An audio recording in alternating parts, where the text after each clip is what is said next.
வணக்கம் நண்பர்களே. சிவராத்திரி உருவான கதையை பற்றி சொல்ல போகிறேன். முன்னொரு காலத்தில் சித்திரவன் என்னும் வேட்டைக்காரன் வாழ்ந்து வந்தான்.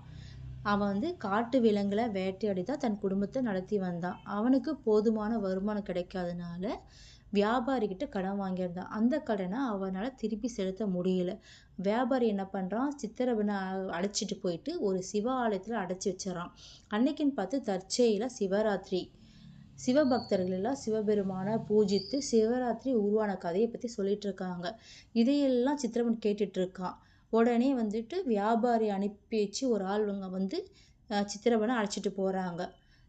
வியாபாரி என்னன்ற சித்திரவனை பார்த்து, சித்திரவா கூடிய விரைவில் என்னோட பணத்தை கொடுத்துரு, இப்போ நீ வீட்டுக்கு போ அப்படின்றாரு.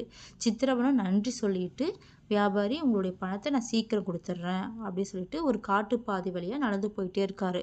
அவருக்கு சுற்றி முற்றி பார்க்குறாரு, எங்கேயுமே அவருக்கு உணவு கிடைக்கல. ரொம்ப பசியாக இருக்குது, என்ன பண்ணலான்னு யோசிச்சு இருக்கும்போது ஒரு குளத்தின் அருகே ஒரு பெரிய வில்வ மரம் இருக்குது. அந்த வில்வ மரத்து மேலே ஏறி உட்காந்துட்டு வில்வ கிளைகள் எல்லாம் பிச்சு பிச்சு கீழே போட்டுட்டே இருக்கும்போது அவருக்கே தெரியாமல் அங்கே சிவலிங்கம் இருக்குது தெரியாமல் போட்டுட்ருக்காரு.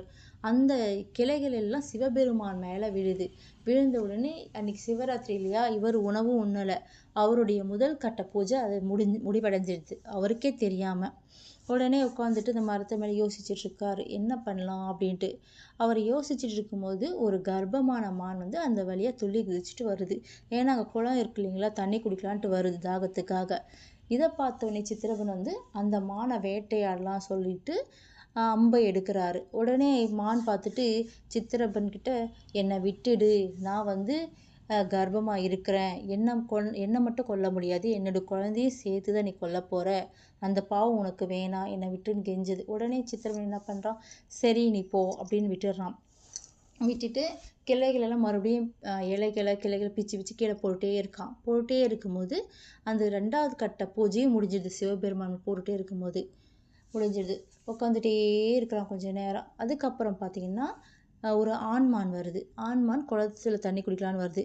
உடனே அம்பை எடுக்கிறான் சித்திரவன், இந்த மானை வேட்டையாடலாம் சொல்லிட்டு. அந்த மான் கெஞ்சுது, என்ன எதுவும் பண்ணாத, என்னுடைய மனைவி கர்ப்பமாக இருக்கா, என்னை விட்டுடு, எனக்காக என் மனைவி வீட்டில் எதிர்பார்த்துட்டு இருப்பான்னு சொல்லிட்டு கேட்டவொடனே சித்திரவன் சரி போன்ட்டு அந்த மானையும் விட்டுடுறாரு. அந்த மானை விட்டுட்டு அதுக்கப்புறம் மறுபடியும் இலைகள் எல்லாம் அசைச்சு ஆட்டிகிட்டே இருக்கும்போது அந்த இலைகள்லாம் சிவபெருமான் மேலே விழுது. சிவபெருமான் மேலே விழுந்தவுடனே 3வது கட்ட பூஜையும் முடிஞ்சிருது. சரி இது போச்சா. அதுக்கப்புறம் உட்காந்துட்டு யோசிச்சுட்டே இருக்கும்போதுட்டு 2 குட்டி மானும் ஒரு அம்மா மானும் வந்துட்டுருக்கு. குளம் இருந்தால்